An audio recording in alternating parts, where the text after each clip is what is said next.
Yeah, with her. Welcome back to Hoops HD, everybody, and well, look, Whoop, this is whoop, the whoop. season finale What? of Under the Wow. Radar. Wait, we're Uh, not doing this anymore? we'll talk My about that bit favorite at the end of the show. show. It doesn't mean we're going less under the radar. We're actually going to be going a lot more under the radar podcasts, and we'll get to that at the end of the show. Beginning Saturday, we're going to have a whole new way that we're handling things here. But first of all, I'm your host, Chad Sherwood. That's David Griggs. We got David Dorman with us as well. And Griggs, for anybody that's new to the show, number one, where have you been all season? And number two, what is Yeah. under the radar? Well, under the radar is yeah, where have you been all season? If you're new to the show, I mean that really is the probing question. But the simplest definition is that it is the 23 normally one bid leagues. There's no rule that says they only get one. There's at least one and probably two that we're going to talk about tonight to where we think they'll get more than one. But that's what it is. So it's not the Power Four, which is the Big Ten, Big 12, SEC, and ACC, nor is it the other five regular multi-bid leagues: the Big East, the Mountain West, the American, the West Coast, and usually, but not this year, the Atlantic 10. And even more importantly, it's a show that starts off with this graphic, Yeah, look at under the that radar. graphic, man. That is a sharp-looking graphic. Art. Our art department has been working overtime. I mean, Uh, it's just the budget is amazing. gone. Just wait till you see Yeah, me break out a championship week. We haven't even Oh, gone to just the tip yeah, of the iceberg so yeah. far. No, I Uh, mean, we have all. I mean, we've partnered with the Basketball Art Institute, and they have come up with some amazing work for the site. uh, we like to do is go through all these conferences in alphabetical order, except for a feature conference. And I take a look at the list of ones we haven't done yet. I thought I got a pretty good one here, but I actually thought I'd start the show not with the standings in our feature conference as of right now. I want to take a look at our feature conference 29, almost 30 years ago, 1996. Oh This was wow! the standings at the end of the season in our feature conference for the night. wow. Not quite an under the radar league, was it, Griggs? Oh, I wasn't. It was a multi-bid league. If this is 96, I believe. Okay, no, it was 98. Excuse me, where that Utah team was the national runner-up. But yeah, you had how many teams went that year? Oh, at least three, I think, maybe Yeah. four. I think three teams Um. went that year. Definitely that Mhm. Utah, that New Mexico team. It was not President. not the league that we look at over here, Yeah. the WAC. Hmm. And, 9 teams left in the conference. On top of that, Seattle on their way out next year after the West Coast Conference. Believe it's going to become official the next day or two here that both Utah Valley and California Baptist are on their way to the Big West 2 years from now. Grand Canyon on the way to the which Mountain. is an 11. Is that now a 13 team Big West? No, because Hawaii is leaving, so Oh, it'll be Hawaii's league. 12. Yeah. Hawaii's going full Mountain West. Grand Canyon on the way to the Mountain West, possibly next season, more likely 2 seasons from now. So the Grand Canyon Lopes may actually be in the WAC one more year. We're definitely going to be down to 8, maybe 7 next year. Be down to 4 after that, and I don't 5 after that. Arlington's had rumors about where they're going. Southern Utah makes sense to go back to the Big Sky, honestly. Abilene Christian might make sense to go back to the Southland Conference. Maybe take Tarleton with them. Maybe Southern Utah takes Utah. Long story short, next year, maybe the final year, very likely to be the final year we ever see the Western Athletic Conference. Yeah, and it's a conference that's far more storied than what people realize. It was not always under the radar. I would never say that it was a power conference, but maybe it That's not under the was. radar. That is not under the radar. That What you're that, seeing that there. is categorically not. Utah was a national runner-up. They almost won it all. New Mexico State had the same problems back then that they are now. Good regular seasons, but early tournament exits. But you saw deep tournament runs, and as an all sports conference, everybody sort of remembers those Boise State teams when they sort of exploded onto the scene and won the Fiesta Bowl. What no one really remembers was that they were members of the WAC, and the reason no one remembers that is that the WAC no longer plays football at the FBS level. I, as a fan of the sport, have always loved this league, even with its current lineup. there's some good stories. You've got the gigantic thing, whatever that is, out at Seattle. Utah Valley is a Beehive team has been a fun story. We fell in love with the Lopes when they were a transitional team and have watched their progress. Abilene Christian, while not having that success in the WAC, I believe they were Southland members the year they knocked out Texas, but also a relatively new D1 transitional team. Cal Baptist, also a former team of the people. Um, why is this league going away? Because I don't want it to. Yeah, unfortunately, that's the sign of where we're going here with the Pac-12 coming back. They're taking teams from conferences, they're taking teams from this conference. Yeah. Um, Dorman, how about this, what's probably the second to last year of the WAC here, and where we stand right now over the past week, Utah Valley, another pair of wins and still in first place. Yep, still in first place. They're a game up in the loss column on the Lopes, and they're playing great basketball. The Wolverines, they really are. They came out rolling in the conference, and they haven't let up at all. I believe the Lopes can take it up another gear. I really do. I think this team has experience, and they have really good talent. It'll be interesting to see if Coach Drew can get them to take that leap. I think it's a two-team conference for the bid. I really look. I really would be surprised if we didn't see Utah Valley play Grand Canyon in the finals with the bid on the line. And I clearly think they're the best two teams. I agree with Dorman. I mean, if you just look at the standings, you see how they've run away from everybody else. Utah Valley, an amazing 15-1 in their last 16 games, the lone loss being a bit of a blowout against Grand Canyon. But I think he's right about Grand Canyon. This is weird to say about a team that's won as many games as they have, but they've been kind of disappointing this year. We thought this would be a team that we probably wouldn't be talking about at this point on Under the Radar because I think we thought back in October that they were going to be in the top 25 by the end of the year. They're certainly talented enough. They were in the round of 32 last year and returned just about all of that. They battled Alabama, who ultimately went to the Final Four. Uh, and this is a team that doesn't have a history of not playing up to its ceiling, but much of the year this year they haven't. Yeah. And they've split this year the season series. They both won on their home courts, and if we do see them in the final, it'll be in Las Vegas on a neutral court for the WAC title. And that would be Yep. a fun game.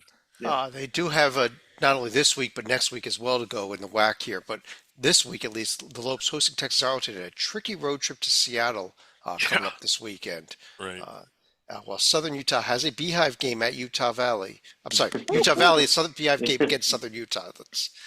Let's do that Yeah. the other way around.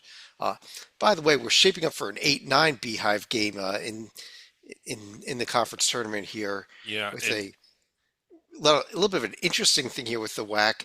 The conference tournament is played in Vegas, except for that opening round game. Even though it's the day before the quarterfinals, they're playing that in St. George, Utah, in Utah Tech's home court. I guess they just didn't have their arena available in Vegas for that day. Uh, but it looks like Utah Tech might get a home game out of it the way they're They not might. playing well here. well, and I mean for two Beehive teams, they have to play that game in Utah. I Which, think that's why the conference and is the set up. winner could be playing Utah Valley on the quarters. If the standings stay as they are, we'll see what happens. But Yeah. on that note, let's jump back and run through the rest of the leagues here in alphabetical order, beginning in the America East, which, uh, Griggs, how about Vermont? They waited way late in the season, but I think they've actually finally turned it on. Yeah, I think you're right. It, they kind of slept through their alarm and then snuck through their snooze bar, but they're awake now, a game within Bryant, and um, sort of running away from the rest of the league. Maine was such a great story for so long, and while they still are, and they should get to host that quarterfinal game, with just 3 games to go, I don't think they're going to catch Vermont. I guess the question is, can Vermont catch Bryant? I don't think so. Brian, they have the 1-game lead with 3 games remaining, and it doesn't look like any of them are overly tricky. As you see there, NJIT among the worst, UMBC not much better, and then Well, at this home. Oh wait, that's Lowell. that's yeah. Vermont to the left. Bryant is on the right, and I disagree with you. I think Vermont can catch Bryant right I now. disagree with me too. I was reading my damn notes wrong. I was looking at Vermont's schedule instead of Bryant's. Yeah. Yeah, Vermont, very easy schedule here. Bryant still has to go to Lowell and to Maine. If they just split those, I guess it comes down to whatever the next tiebreaker would be, which these conferences would. I don't have every tiebreaker in front of me at the I'm moment. guessing it's next in standings, meaning whoever lost to the Meaning yeah Maine, which means, but yeah if Bryant loses this game to Maine, that could give. If Bryant loses to Maine, that might give Vermont the title. it would that's a good point. So And why that's so important is because the championship game is on someone's home court. yes So it is super important. yeah It is. And as far as the next week here coming up, we've got Thursday, Saturday, Tuesday to complete the season here. We just really looked at those most important games right there. Would like to see Maine get one more win to clinch at least a yeah quarterfinal game.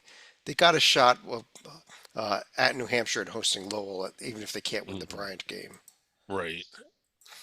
Uh, but Dorman, over in the A-Sun Ooh, Conference, look at this league! uh, Wow. the other than one game that's going on as we record this with Lipscomb with a 15-point second half lead on Central Arkansas, the regular season is complete here, uh, based on tonight's results. If Lipscomb holds on, they will actually get that 1 seed. They do win the tiebreaker with North Alabama, by the way. But first of all, Dorman, your thoughts on the conference here as it gets ready for conference tournament. Yes, as you said, Chad, in a few minutes when that game goes final, we will have our first official bracket for 2025 March Madness, right? I'll throw one at you here. Oh, This is unofficial. okay. I could not be. I may have mistakes in here, but based on my understanding of the tiebreakers, this is what your A-Sun bracket should look like right here on the screen. Look So at we that. do. We have our first bracket. Except and Lipscomb we're did up. not win that quarterfinal. That's a little mistake there. Ignore them in that Thursday game. They're back here on Monday. A little programming thing Little since there's no programming error opponent there. And Yeah. how about North Florida Yeah. taking on themselves, a little inter squad action going on in that 7-8 Like I game. said, it is unofficial, so there are a few errors here. That North Florida would be taking on Austin. No, sorry, it's not Austin P in that game. Uh, let's go back to the standings. Yeah, Yes, it it's is Austin P in that game. Yeah, Austin So P. ignore those standings. This has got tons of errors in it. Yeah. Austin P should be the 7th seed there. Queens would be there at the 6th seed playing Florida Gulf Coast. Yeah. However it comes out with the bracket, and we'll see it real soon. This conference tournament to me is wide open. There's a lot of teams. A couple of teams are playing as good as they have all year. I think North Alabama has a chance to win this conference. Oh yeah. Oh, Florida absolutely. Gulf Coast is playing good basketball. Jacksonville's solid. I think that this is going to be a great conference tournament. It starts Sunday night. It's the first one to tip off, and I think it's wide open. I think any of those top 4 seeds have a chance. And even Eastern Kentucky not playing their best, but I've seen them play as good as anyone. This will be a great tournament. Yeah, and How about congrats to North Alabama, their first ever Yeah. D1 conference regular season title, albeit looks like it's going to be a shared title, Griggs. yeah, it is. So, but you're right. Since transitioning up, a really good story, and Dorman talked about like how much fun the tournament is. Look at the Jacks Eastern Kentucky game, the Gulf Coast Queens game. I mean, those are just going to be really as early as the quarterfinals. You're going to have some really good games. Yeah. We should be starting. I think we are locked in. North Florida and Austin P will be playing. That game should be played at North Alabama. Stetson Central Arkansas will be playing Yeah. that game. Oh no, I'm sorry. That game, the Stetson Central Arkansas will be played at Lipscomb some point Sunday. I assume it's Sunday evening. They could be afternoon, I guess, because it is a Mhm. Sunday. But that's going to be the Star Championship week. So Yep. as far as upcoming games for this week, just the one that we're looking to finish here. So let's jump right on over, Dorman, to the Big Sky Conference, which has become pretty darn interesting with Northern Colorado trying to bounce back including their win in the Nokoiwu Cup last Thursday night. After they had their stumble, though, that let Montana take the conference lead. Yes, Montana does have the conference lead. They have a one loss less, obviously, there than Northern Colorado. A few weeks back, I was complimenting Northern Colorado. I thought they were going to run away with this, and they did not. Montana's played really well. This might be a two-conference race come the tournament, but we've seen crazier things, and there's going to be these games are going to be played in Idaho. And Idaho State both have solid ball clubs, and look like they'll be like right around the 4 and 5 seeds. So stay tuned. This will be very exciting. But yes, Montana has the inside track there at the top seed. Yeah, how about Montana thundering down the stretch here, 9 straight wins and counting? They're just on fire right now. They are. They've got we see the next 3 games here at Sacramento State, at Portland State, and hosting Eastern Washington. So a couple tricky road. Well, maybe not the Sacramento State, but that game at Portland, Sac at State Portland is State yeah. is a tricky one for them. While Northern Colorado at Northern Arizona and at Weber. So that could be we could be tied. Yeah. Heading into the final game of the season. What is this the final games of the season here? These 13. There's 3. There's 3 to go. 3 more. 3 to go. Well, 2 So more this for North weekend Carolina. and then next week. Yeah, so Monday is the end of the season, or one more day after that, probably one more. It is. Okay, yeah, because I forgot. It's normally a Thursday, Saturday format. I have have they played on Monday at any point this year, or am I confusing this with the league? Yeah. I am double checking. Monday is the end of the regular season here in the Big Sky Conference. Their conference tournament is going to be starting a few days earlier because they now do.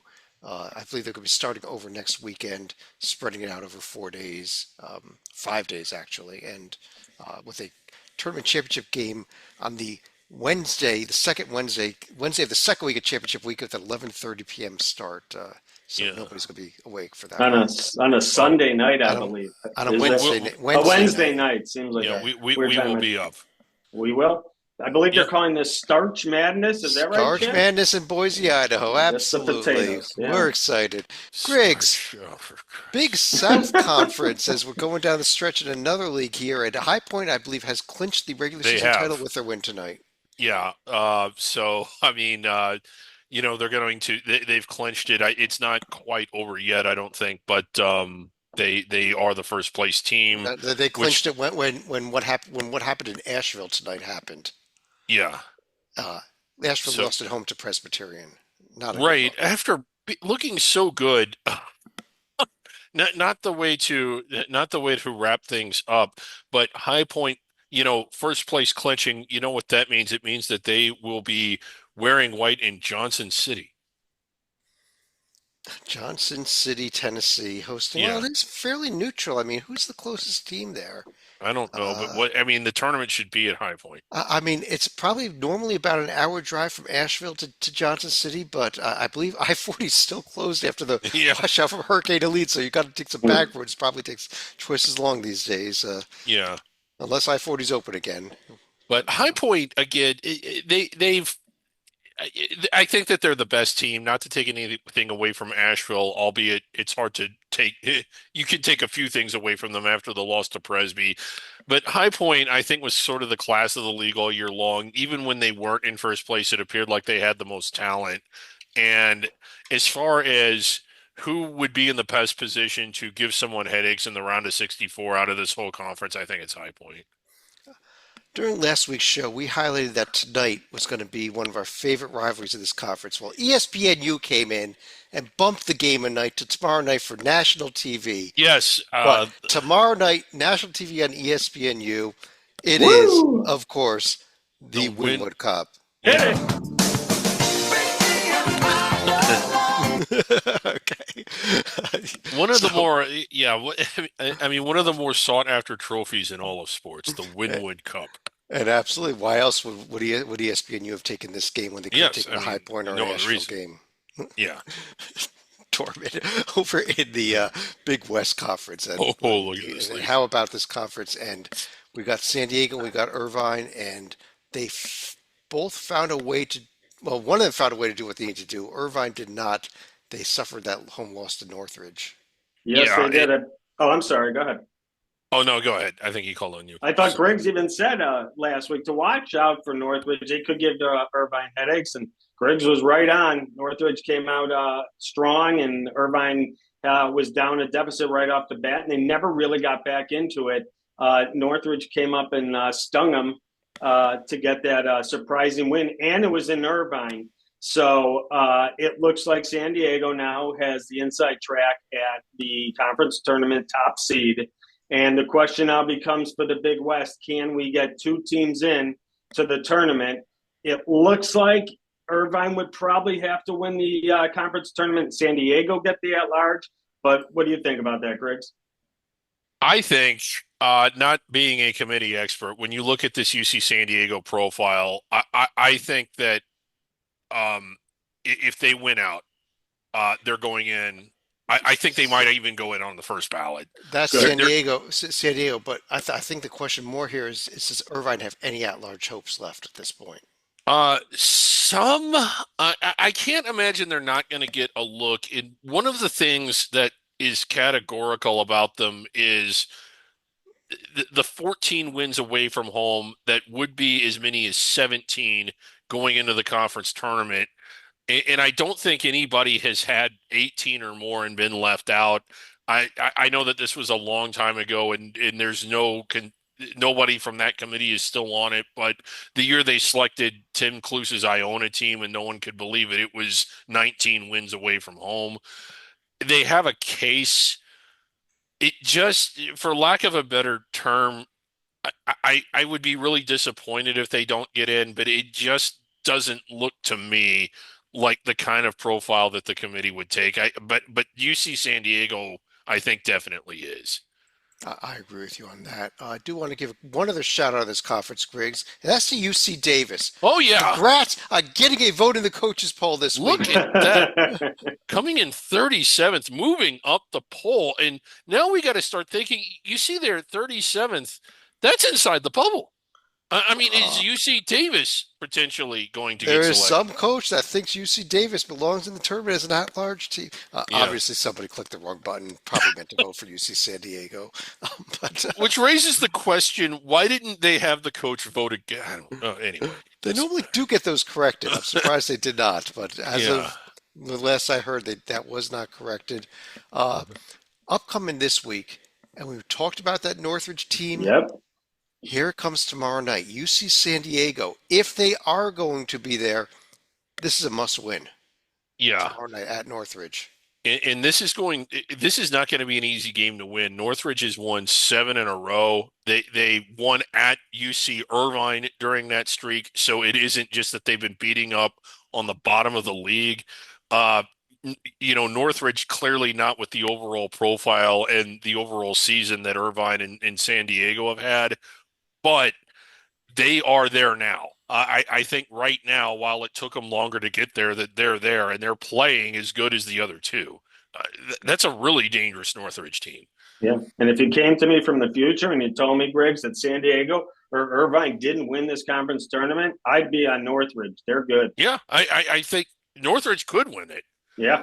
And which makes whole another reason why UC San Diego needs to win this game tomorrow night. Yes. They can try to make sure they get that one seed and be on the opposite side of the bracket and not have to go through a semifinal because the 2 seed is going to get Northridge in that 2-3 semifinal, and that's a dangerous game. Yeah. Over in the Dorman in the CAA here, where Towson did stumble against Elon, bounced back with the road win over Campbell, though, and here they are, still 2 games up in first place. Yeah, 2 games up. They came back strong after the loss to Elon. Elon's been playing better too, so I don't think that was totally off the crazy path. But yeah, they stubbed their toe. Towson has less room for error now. I do still think Towson's is the best team in the conference.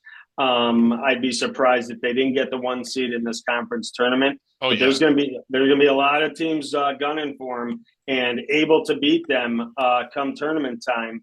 I believe this one's in DC, and there's some teams, Wilmington, Charleston, right down the back. They're 2 through 5, all are good basketball teams that will give Towson all they can handle. Yeah, now Townsend has clinched at least a share of Okay, first place with I think 2 games to go. If they beat William and Mary, when do they play? Is it Saturday? Uh, it's theirs outright.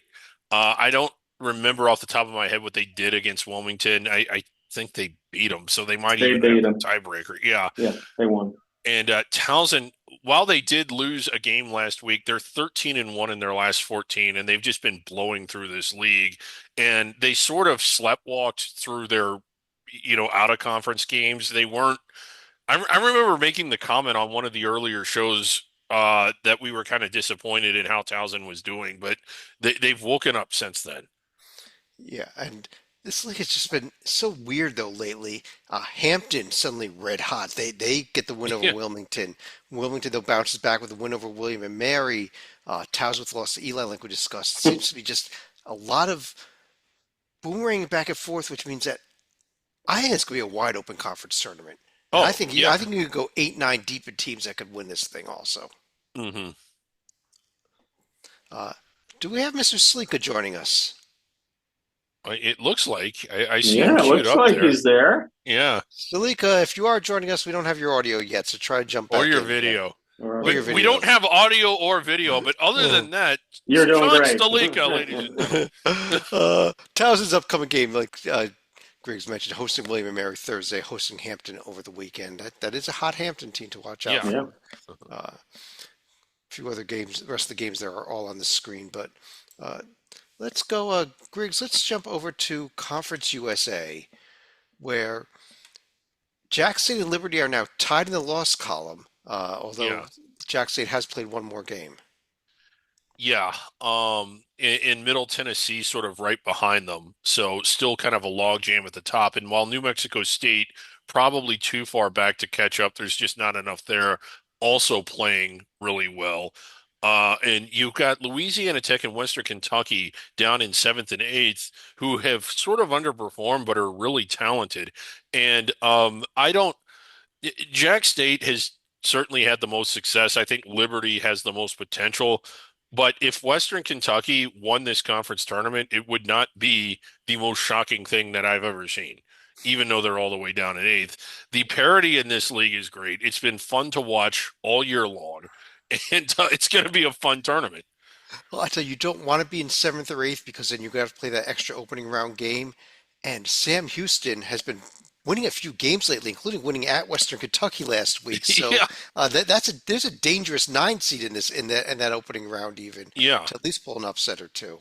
hmm Uh, and Dorman also though New Mexico State was hot for a while, went cold.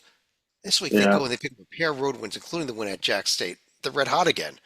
I know they're up, they're down. Every time I say something good, they go cold. Every bad, they get hot. But you guys stole my thunder. This conference tournament is wide open. Nothing would surprise me outside of Florida International winning it. I don't know that there's that much difference in the top 9 teams in this conference. This is going to be great down the stretch here as we go down. Well, Rocket City Madness. That's what we're calling it at least. Even, Ooh. Yeah. even if they don't want to call it that, but they play this conference tournament in Huntsville, Alabama. Uh, Upcoming games this week, a huge one tomorrow night. Jacksonville State at Liberty. This is one of the best games of the night tomorrow night, quite honestly. Yeah, it really is, and that is a fun one, and it's first place implications or one seed implications. Uh, Dorman, over in the Horizon League, how about congrats to Morris Robert? And yes, it is Morris Robert for being in sole possession of, well, half a game up, I guess, at Cleveland State in first place now. Yeah, I believe Cleveland State has played one game less, so I guess if they when they get that game in, they could be tied with the Robert Morrises. So that'll be an interesting a game to see how that goes. I don't know the tiebreaker as we go down the stretch here, but another tournament that I think is wide open. I think your top 6, 7 seeds all could do damage. And Wright State's solid too, so I don't even know why I don't go past 7. This is going to be real interesting. I thought Youngstown State early on Yeah. looked like the Penguins weren't going, and then All of a sudden, they started marching, and they've looked a lot better the last 4 or 5 weeks. The Fort Wayne, I was real high on coming into the year. My pick to win it all. They haven't looked great yet, but they do have the talent to win this conference tournament. Yeah, we got Yeah, five teams within one game of each other in the loss column there. And below that, number six, as Dorman said, number six, you got Greg Campy sitting there, the winningest coach yeah, in Horizon League history. yeah. Congrats, by the way.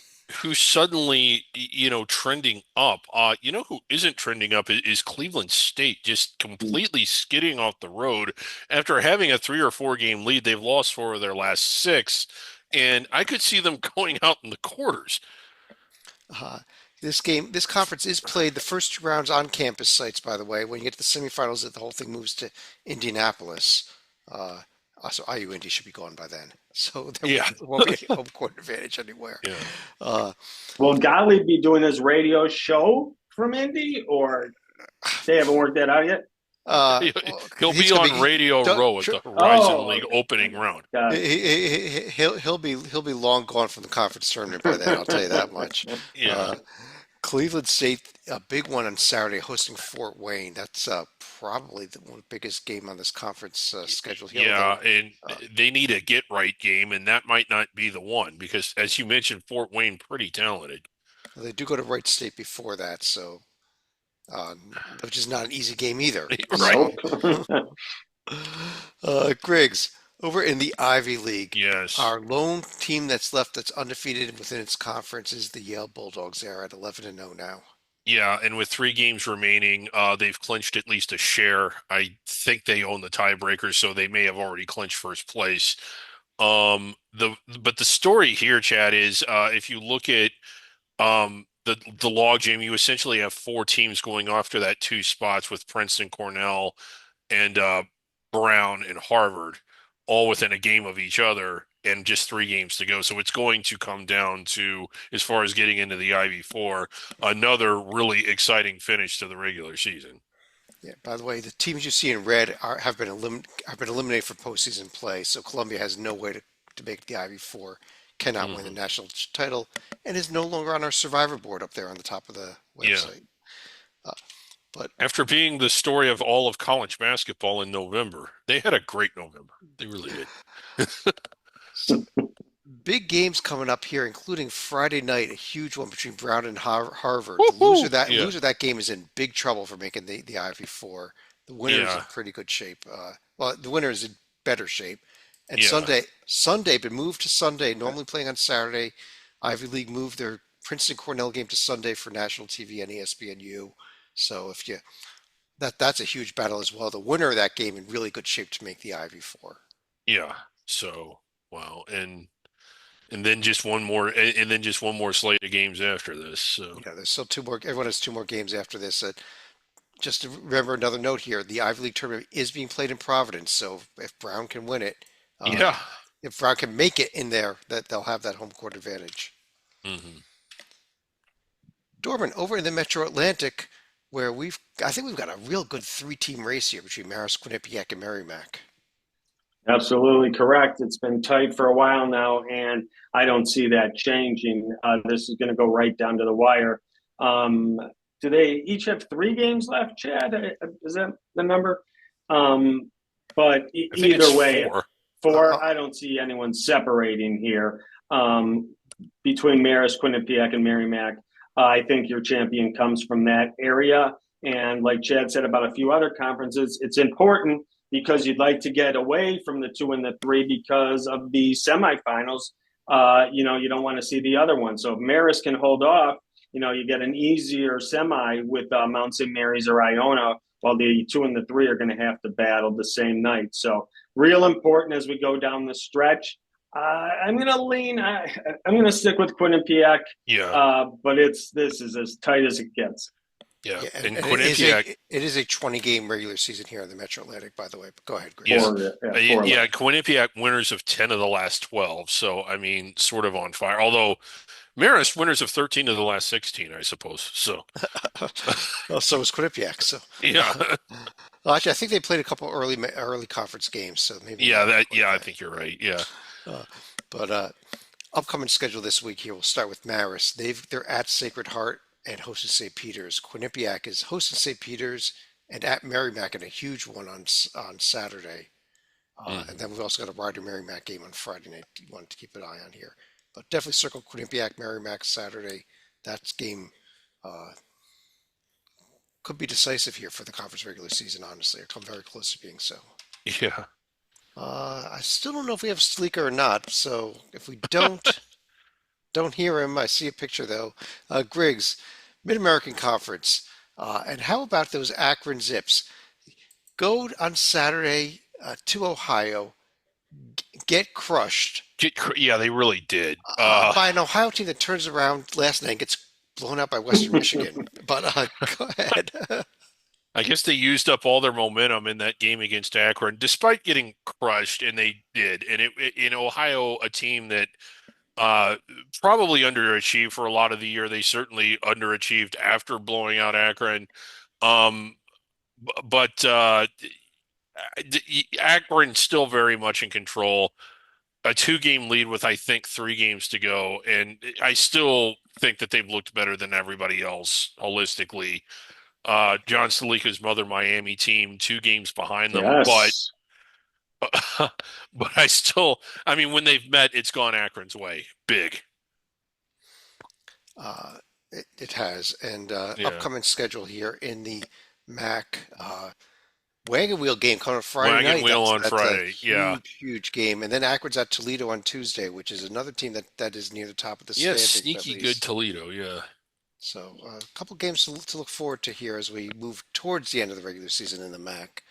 Um, I'm going to do something a little bit out of order here, guys. I'm going to jump 2 conferences ahead because we've got a couple scores that could affect the next 2 conferences, games that are almost final, and I'd like to discuss them when they do. So going a little bit out of order, Dorman, I'm going to jump all the way forward to the Northeast Conference. We'll come back to 2 leagues I just skipped here in a few minutes. But in the NEC, Central Connecticut is just continuing to roll. Yeah, they are continuing to roll. I actually watched a lot of that Chicago State game, but they never really pulled away. Chicago State, I believe it was senior night for Chicago State. Excuse me, that was Saturday night. Earlier Thursday night, the Cougars played well.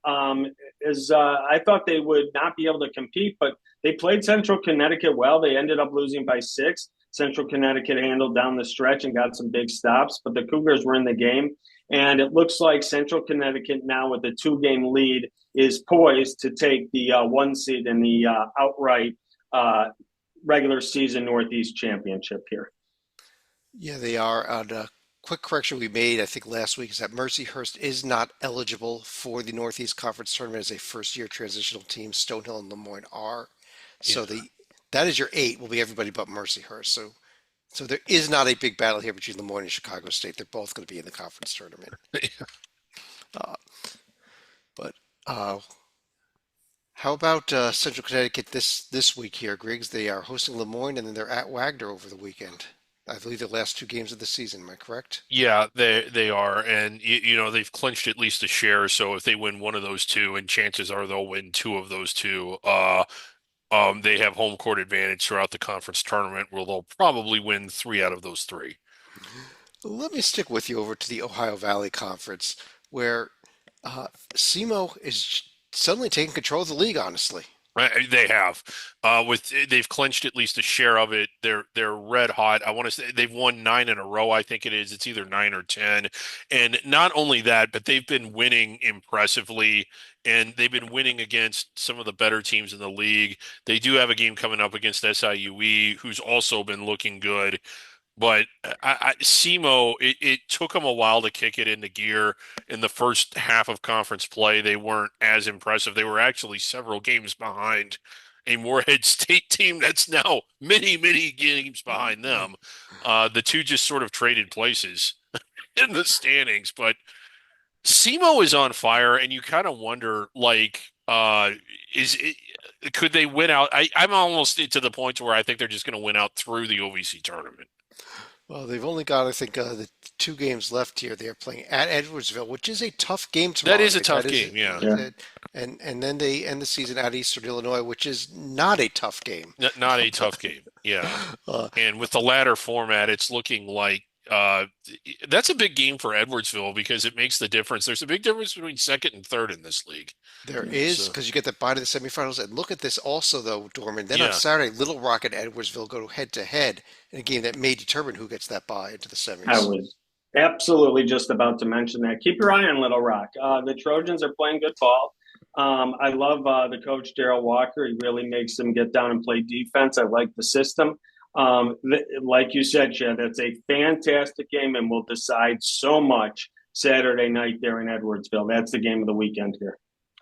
Over in the Patriot League, let me stick with you, Dorman, where based on tonight's scores, American losing at home to Navy, uh, and Bucknell continuing to be red hot off of their blowout win over Army on the weekend. They win at Loyola tonight.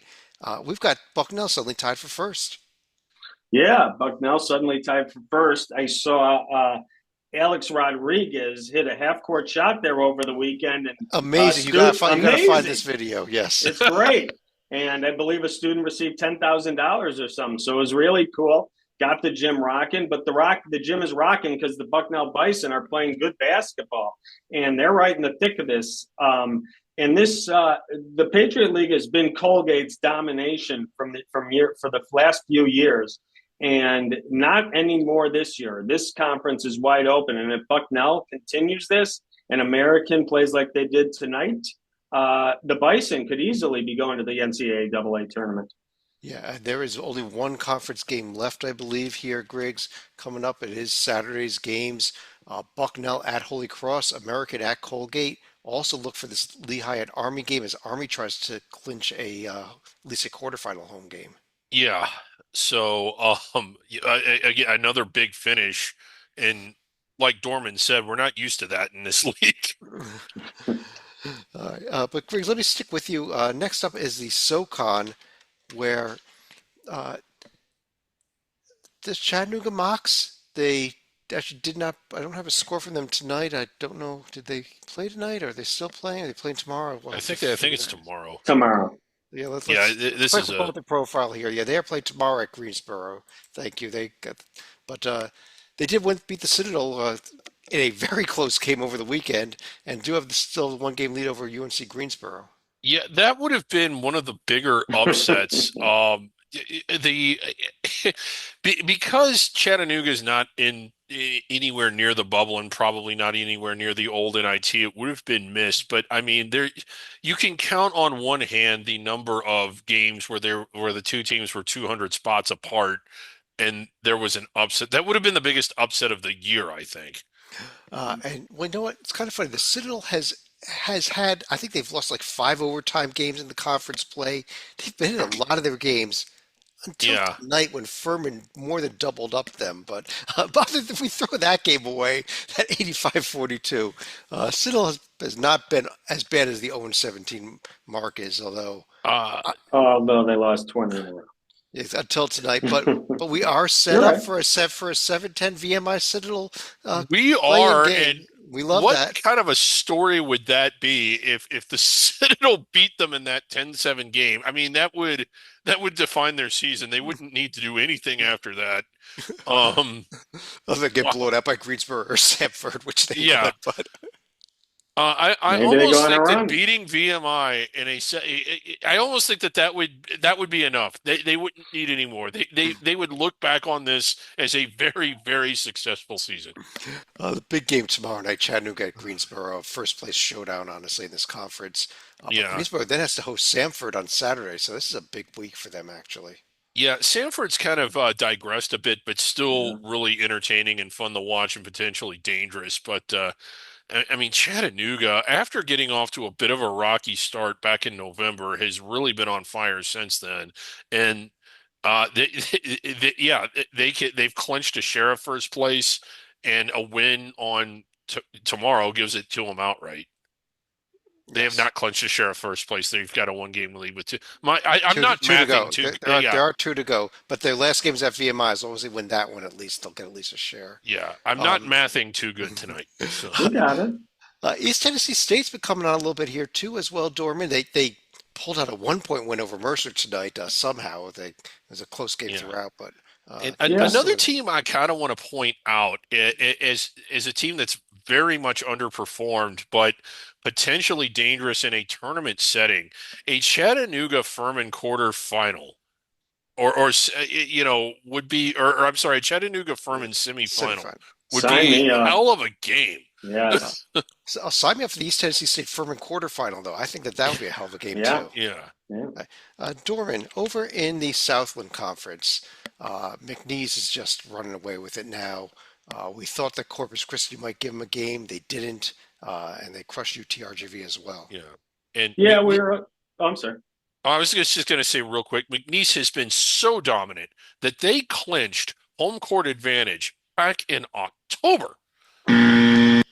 That's why I asked Dorman this question and not you, Griggs. Go ahead, Dorman. We were disappointed a little in McNeese. At least Griggs and I were a little disappointed in the non-conference when they had some big chances against some of the power boys, especially in the SEC.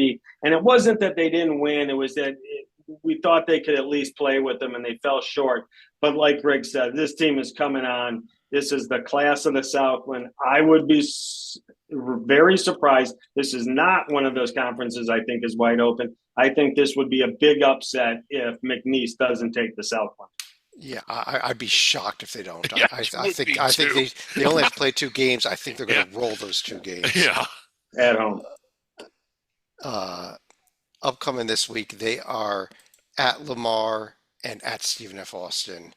Yeah. But Dorman, I'm going to stick with you again after Greek stole your thunder in the last conference. Over to the SWAC, where here's another conference where a team is starting to pull away, and that's the Southern Jaguars. They won the one game in the Bayou game over the weekend at Grambling. Yep. So I guess we're going to get Southern and Grambling possibly in the first or second round there. So we're not going to get the Bayou Classic for a title, but Southern is, to me, the best team in the conference. They're starting to play good ball, so it's a great time to get hot. Again, this isn't going to be easy for them because I see a lot of teams that are very solid and playing. Seeds 2 through 8 are solid, and they're going to play good ball, and they know Southern system, and they've already played them this year, so they're not going to get caught off guard. Southern to win this conference, yes, I think they're the best team, but they're going to have to earn them because this is not going to be an easy SWAC conference tournament. And Griggs, how about a shout out to Arkansas Pine Bluff, number 363 in the net, yet they picked up their second win of the season. They beat Texas Southern at home earlier. They went on the road to Prairie View and won another game this weekend. Yeah. And really, really hurting their centenary chances, perhaps. Yeah, Mississippi Valley, even though they do have a road win at Pine Bluff, is close to the centenary. We'll talk about that in a few minutes here. But I want to stick with you, Griggs, over to the Summit League. Oh, sorry, there's the upcoming schedule, first of all. Southern this week at Bethune and at Florida A&M. Yeah. It's a tough Florida road trip. Bethune's a very lively team, actually. Yeah, And a Cookman tough might place to be that they might be tested in that one. I think they'll win it. Those fans turn out those Bethune-Cookman games, too. Yeah. They have a great atmosphere in that Yeah, they do. small little building they have. Oh yeah, and it's free and it's on YouTube and you should watch it because God, those games are fun. And Texas Southern at Jackson State Saturday afternoon. Yeah. It's another good one. Even more important, Pine Bluff and Mississippi Valley round 2. But Yeah. that just fell off the screen there. Let me get that back up real quick. Pine Bluff, Mississippi Valley round 2. Mississippi Valley can win that. They'll have to sweep a Pine Bluff. So we'll have a big debate over who might be the Centenary Award winner for worst team in D1. But Griggs, over in the Summit League, where Omaha. It's theirs. I think Rocco made a comment last week that they just don't look good winning games, but they just keep winning games. Yeah, that's one way to put it. And they've got probably the coolest tradition in all of D1, like the bashing of the trash cans in the locker room. And, They put in a couple filming pro wrestlers to do it after their last game. It was pretty funny. Right. And I mean, they're taking over. They're going viral with it. Their final game is against Oral Roberts. I've studied this Oral Roberts team extensively and have concluded they're not very good. I think Omaha. But did you see what they did last weekend? They beat St. Thomas. Yeah, that they Oral did. They Roberts went team. and beat the Tommies. And of all the teams to knock the Tommies out, Oral Roberts Oh God. Former conference frontrunners, by the way, but just struggling mightily this year. So Omaha, a game away from that, and South Dakota State is another team I kind of like a lot in a conference tournament setting to maybe beat Omaha if they can get by that. But I think Omaha wraps up the number one seed. I don't think they're going to lose to Oral Roberts. As crazy as this tournament's history is of the eight beating the one in the quarterfinal game, and as much as we expected out of Kansas City and as little as they delivered, what about that? I'll tell you what, Kansas City, if that 8-9 game is Kansas City, that's Omaha's first round opponent in the conference tournament. Yeah, It's either that Omaha is going to be playing a Kansas City team that underperformed but has a second chance, yeah. or an Oral Roberts team that they're going to play in back-to-back games. You never want to play somebody 2 games in a row. Right. In how many years, dating back like 10, 15 years, it just seems like, and for many years it was the Leathernecks of Western Illinois who have since left the conference. Mhm. You either that 1-8 game was either an upset or it was ridiculously crazy overtime, like skin of your teeth holding on. I mean, if can it happen again? Are we setting it? Are we setting ourselves up for it to happen again? It would not shock me, honestly. I, I, but on the other hand, Dorman, I don't think Omaha's going to win this conference tournament, but I think Omaha's going to the NCAA tournament because I think St. Thomas is going to win it, which would give Omaha the bid as the conference champion. Really? Yeah. This, if you haven't watched the Summit League this year, you need to watch the last 2 games and watch the conference tournament. This is offensive basketball at its finest. There are some phenomenal shooters. There's some great athletes that take the ball to the hole. And like the guys just said, if your team catches fire, those teams can win games. So there is going to be a lot of exciting games, and this is wide open. South Dakota, the tournament's in South Dakota and Sioux Falls this year. They've been playing better than they have in the past. Wide open. I think Omaha, if they're going to do the double here, really going to have to earn it. Yeah, Yeah. North Dakota State, who is so bad at defense they can't guard a fire hydrant, but a really good offensive team and potentially really dangerous. I mean, when they get hot, they get hot. Yeah, they do. So this could be a The fun conference conference. tournament, Chad, real quick, most of the season was behind the paywall on the Summit League app, which we pay for because we're mentally ill. Please tell me that the conference tournament is not behind the paywall because that would be The awful. conference tournament for the first round in the quarterfinals is behind that paywall. Oh boy. But once you Saturday, get the semis, though, are on the CBS College semis and Sports. the Yeah. championship game will be on CBS Sports Net on Saturday and Sunday of not this coming Saturday, Sunday, the following Saturday, Sunday. Okay. Dorman, Sun Belt Conference, and how about James Madison? Uh, Preston Spradlin's team there now. Nice week, including a road win. Actually, they actually struggled in the game at Monroe, but they found a way to win it. But they went 3-0, and here they are, a game up on Troy. This came out of nowhere. I didn't see this coming. Preston Spradlin's first year there at James Madison, coming over from a very successful, great job he did at Moorhead. I didn't see this coming, but slowly the team has gotten better and better all year. Troy slipped up a few times. I thought this Arkansas State team in the preseason was the team to beat. Then in the non-conference, they played some really big games and won them. But they haven't taken control of the Sun Belt, and James Madison has, and they look really good. It's hard to go against the Dukes here. It's hard to go against them, and we are coming right down to the end here. As we record this, actually, South Alabama is putting the finishing touches on a win over Southern Miss, but we're coming up. Griggs, I guess Arkansas State, Louisiana. Let's see if I can get a quick score update on that as well. Arkansas Arkansas State State, is up huge it's right up now. huge the last I saw. Yeah, I yeah. turned So it we over. we're gonna have James Madison at 13-4. Three teams then tied at 12-5, going into Friday's games, and Friday is the end of the regular season here with some huge games actually with James Madison at Texas State, uh, Yeah. South Alabama with their game here, Appalachian State Marshall's another big one, and seeding is so So important when you important. look at this. Yeah, and it's going to come down to the last Not game a of the joke, season. people, not a joke. Go Yeah, ahead. how much, when we saw this back in whenever they rolled this out, September, October, I think we were all like, you've got to be freaking kidding me. They're out of their minds. But as the league has played out and as log jammed as it was, I think we've spent more time following the Sun Belt than we ever have before. I mean, it's just because every game it was close all throughout, and then James Madison, just like a horse thundering down the stretch from the middle of the pack, wins 10 out of 11 to clinch, if not first place, at least a bye into the semis. What would you call that? A quintuple bye? Yes, 7 rounds. They're going Six to have a rounds. they're going to have a 5 round bye, Unbelievable. Yeah. a quintuple bye. You are right. That's a new one. See, your math is on tonight. Math, Yeah. math and Greg got it. Oh, jeez. Every regular season win is like worth a buy in this conference. Yeah. It's crazy. As it turns out, it is. They it's might be been onto nuts something. the whole year. If you're looking for something to do Friday night, watch all these Sunbelt games because we have so many battles here to Yeah. determine how many rounds and how many buys you get. Are you a quintuple or only a quadruple or only a triple? I mean, And I've decided I kind of like this. This is pretty cool. the quintuple buy system. Yeah.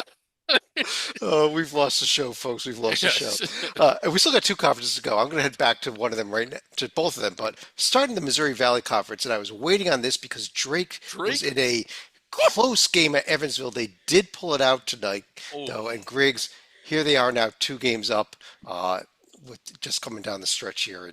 Um, Yeah, with one more this game would to have play. been, I mean, God, they almost barfed all over themselves. I don't think it would have killed them, but it would have certainly broken their ribs. And part of this may have been, I think there was so much buildup for that Northern Iowa game for many reasons. It was a rivalry game. It was on national television. It had a lot of attention on it because people know that Drake might get inside the bubble and get selected without it. And I mean, you saw that game and how they won it, and it was just a real emotional game. Do you think that they almost just still had their head on the clouds and not their feet on the ground tonight? Because while I didn't see the end of the game, I saw a lot of it. I quit watching when we started the show. They just didn't look into it, and that's not like Drake at all. And he may be right, Dorman, that this team just kind of maybe was a bit of a letdown after the way they won that Northern Iowa game by tying it at the end of regulation on a fouled 3-point shot. And when you make all the free throws, it was amazing. It was an incredible ending. Like you said, he got fouled shooting the three, hit them all, go to overtime, and then they took over from there. I totally agree with Griggs. It was just a letdown spot. When the student athletes, it's like you have 30 games in a year. It's hard to be up for every game. And that, like Greg said, they just got over the weekend playing the number two, a huge showdown on national TV, and you win it. So it's hard to come back down And to in a earth. bit, and there's heat to that rivalry. I mean, Huge. yeah, It was sold out. The Panther fans from Northern Iowa really yeah. came out. They support their team. They always do. But that place was packed and jumping on Sunday. And I just think, like Greg said, it was just a normal letdown spot. They pulled it out in the end. And I do think Drake, the one I think they're getting, if they slip up in the Valley tournament, I think they're getting an at-large bid. My one big concern is the non-conference strength of schedule because, like, did you really try and go out and schedule? That's my one big concern. But I think Drake is getting an I think at-large bid so. if needed. As long as they beat Missouri State over the Yeah. weekend, that's the only thing. I mean, and it's a And home game against the last place team Yeah. who's in their going to be playing their very last regular season game in the Valley. By the way, Missouri State on their way to Conference USA next season, Mhm. but you got to win that one, and then Yeah. you're in. Even if I think if you slip in the quarterfinals, you're in. You're fine. I think that they go in. Do you think they go in on the first ballot if they win on Saturday? I think they do. Well, I Greg, here's what I'll tell you is that the first ballots will not be cast until after the Missouri Valley Conference tournament is over. So oh, okay, yeah. we'll have the full resume before then. First ballots normally cast, I believe, on Tuesday or Wednesday of championship week. Valley will be done by Sunday. So, Mhm. but yes, I do think that this team. I don't know if they're a first ballot team now. If they don't win the auto bid, I don't know that they are, but I think they get in. Put it Yeah, that way. I do. Okay, as long as they're in. A big battle for second place also on Sunday here. Northern Iowa and Bradley going head to head. Bradley tonight is up double digits on Valpo as we record this. Yeah. I want to save one last conference for last. It was never a feature conference all season, so why not save it for our last conference of the Under the Radar? Because we just had the win of the season tonight. Congrats to Maryland Eastern Shore. Just took down NC Central, and that's why I saved the MEAC for last. They're putting the Wow. finishing touches on that. Congrats for their first D1 win. Oh, taking Everybody down has North one. Carolina Central, their first D1 win of the year. Oh, it is amazing. Let's get a little applause there. Bam! Just like that. That's all there is to it. That's awesome. I gotta tell you, honestly, I still think they're a front runner for the Centenary Award because Valley State does have a road win. They don't, but Yeah. but They've lost to some pretty horrific teams at home, which is what you got to do to win that award. but uh, but Griggs, how about the rest of the conference here? Norfolk State did what they It's need to this week. Yeah. Yeah, I think that is the rest of the conference. It's Norfolk State. They're a two-game, one more win, and they clinch at least a share. I think they win out, and I think they went out through the conference tournament. Yeah, they've got I believe one more game or It's 11, two more 11, or three more, I think. three more games. Oh yeah, no, sorry. This is Yeah. a second week conference tournament. So yeah, Yeah. Norfolk State at South Carolina State and at NC Central. They better beat them after NC Central lost to Eastern Shore. Yeah. Well, Eastern Shore, by the way, they could pick up a winning streak here. They host Morgan State, then they're at Coppin State. Maybe they can get one more win and man. really make the Centenary Award Yeah, yeah. wide open this year. Yeah, it's rare that it's been this wide open, and they say that the bottom of college basketball can't keep up. This might be the most least deserving Centenary Award year ever. We'll see, especially if Eastern Shore gets another win. Yeah. We may have to take a team with a road win. We might have Oh, to take a team that yeah. win a game. Mm. Let's go to some mythical conferences here. Yeah. How about the Beehive Conference in Utah Valley with that win over Utah Tech? Look at that 4-0, just running away Yeah. with it. Yeah, I mean, running away, and I think they can wrap up that mythical bid to the NCAA They tournament. do host Southern Utah on Saturday, so they got one more game Yeah. left. Well, they got So And they may have one in their conference tournament also. We discussed that earlier during the WAC. So Oh, okay, yeah, that's Southern Utah Tech. The 8-9, yeah, big Beehive and WAC games coming up. yeah, Utah Tech still can get on the board. Yeah, yes, they can. Let's check in on the Front Range. Still being won by Colorado. Yeah. Colorado State with a big win over Air Force, but I just love the story of the Buffaloes winning the Front Range. Dead last in the back in the Big 12. Dead lost in another conference we'll get to in a second. yeah, It's just an amazing story. yeah. What a season they have had. It's a roller coaster. Yeah, No Front Range games coming up this next 7 days here. Over in the Back Range, Dorman, your Arizona team's still winning it. But they Yeah. do have a game coming up, I believe. Here it is yeah. on They, Tuesday. they host Arizona State. The Palsies. A big rivalry, but the Yeah. back range title on the line is way more important than any yeah. The winner of this game should win the Back Range title Yeah. because 3-1 over 2-1 and a couple 1-1s would take the title. This is for all the marbles here on Tuesday night. This is Early worth one. tuning into just because, like, the students, the fans and the students in particular, boy, are they going to welcome Bobby Hurley. Yeah. He had an interesting end to the game last time they played, to say Yeah. the least. Yeah, But he knew it was for the back. Back Range, so hey, Yeah, you know. spectacular post-game meltdown. It was. Up in the Top Range, the Zags are now there with Montana though. 6-1 is right on their heels here. So Yeah. solid for a second place finish. Right. And again, the overall percentage favoring the Zags, but Montana perhaps the most impressive back range team this year. They do have one more coming up against Eastern Washington on Monday, possibly something in their conference tournament as well. Yeah. Uh, Yeah, a lot of back range teams in and that Big Sky. and I Or don't top have range. I is- don't have the graphic up. Let me see if I could find it here. You guys are going to see a little behind the scenes stuff here for a second here as I Okay. try to pull something up here. But we have Idaho State, Idaho on Thursday, and there it is. Yes. Yeah. Wow. Is that Yeah. a potato? That is the King Spud Trophy on the line Wow. again for the second time this season on Thursday in the great Idaho State Idaho rivalry game. Yes. Uh, Quickly becoming destination programming. where else are we here? Uh, one more conference with Colorado again in last place as the conference Yeah. champions. Ugh. This one's way too far-fetched. It is far-fetched, and we got a lot of games in it, including What a- Utah, yeah. Arizona, Arizona State, Utah, USC, Oregon, but Yes. no UCLA games here coming up in the next 7 days still. So, Yeah. can anyone even catch them here? Utah, important game against Arizona State if they want to stay alive. Yeah. They're in the running though. Coach didn't stay alive though. Mm.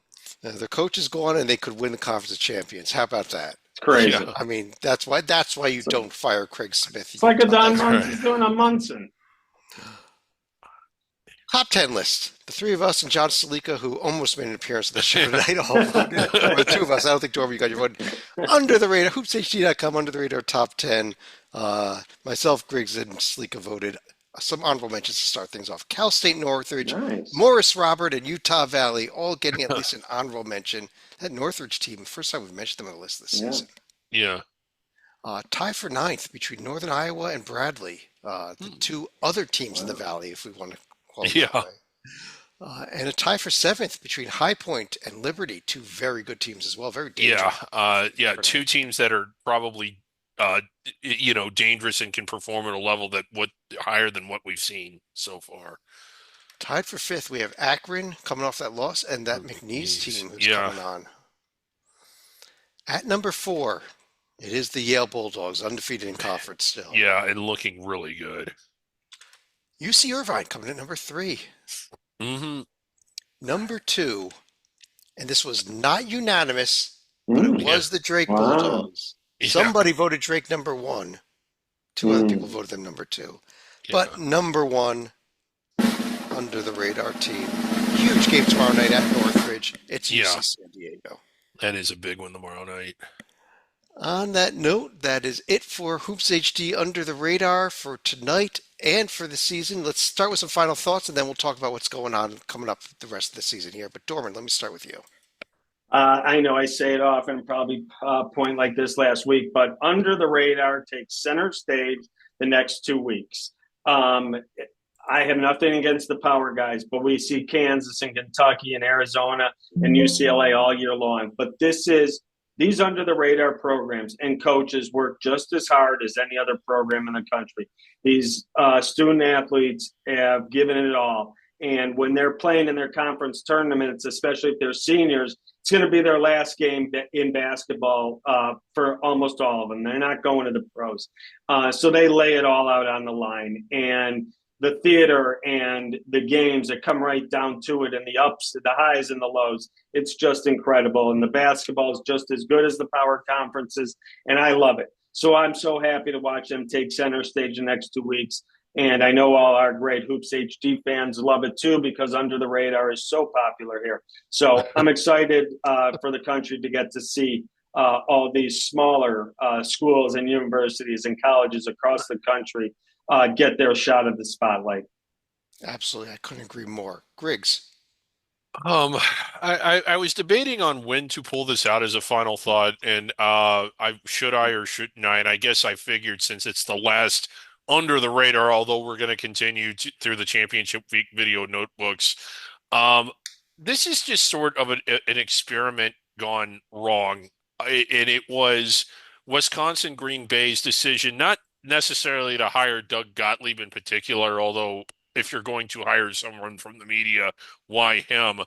But it just goes to show you that, like, you can. I think people that cover the sport and watch it and that work in the media don't have a full appreciation of just how hard coaching and working in college athletics really is. You can put people on television, and some are very talented, some are better than others, But take us for an instance. You know, we're not talented and we're not smart, and it's at least some facsimile of a show. It's recognizable as a show. You take someone from television and put them in an athletic department and give them a basketball team, it's going to be a disaster. Yeah, we at Hoops HD can put on a decent show, but if we were a coaching staff coaching a Division I team, we'd be winning the Centenary Award.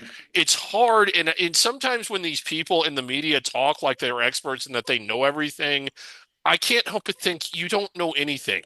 You know more than the people that are watching, but you don't know more than the people that are coaching it. And within 48 hours, I promise you, you would confront an issue that you would have no earthly idea how to handle. So I'm actually kind of glad this happened. I want Doug Gottlieb to go back on television after this is over and talk about just how hard coaching a D1 team really is. I, I, yeah, this was a failure here at Million Union percent. Bay. But on that note, I do want to thank everybody for joining us for this entire season of Under the Radar. Uh, as I mentioned, this is not the end of Under the Radar by Yeah. any means. We are going into Championship Week video notebook mode. That means beginning Saturday, when we preview those 7, 8, and 9, 10 games in the A-Sun, we will be back and we are going to have a show, a Championship video notebook show, where we're going to be covering every single conference tournament, as well as during the first week of it, the regular season action, pretty much everything. Every game that gets played, we're going to cover it every night on those Yep. shows. It is going to be nonstop Hoops HD. Every morning you can wake up and watch another one of our podcasts. So we're not going away. We're going into overdrive here. We're just not doing it as a regular Under the Radar show. So on behalf of David Dorman, David Griggs, John Stalika, and Rocco Miller have joined us throughout the season as well. I'm Chad Sherwood. Thanks for joining us. We'll talk to you again on Saturday with our video notebook. We're going to have more bracket rundowns. We'll have one more Hoops HD report. And but as far as Under the Radar, we'll talk to you next season. Yeah.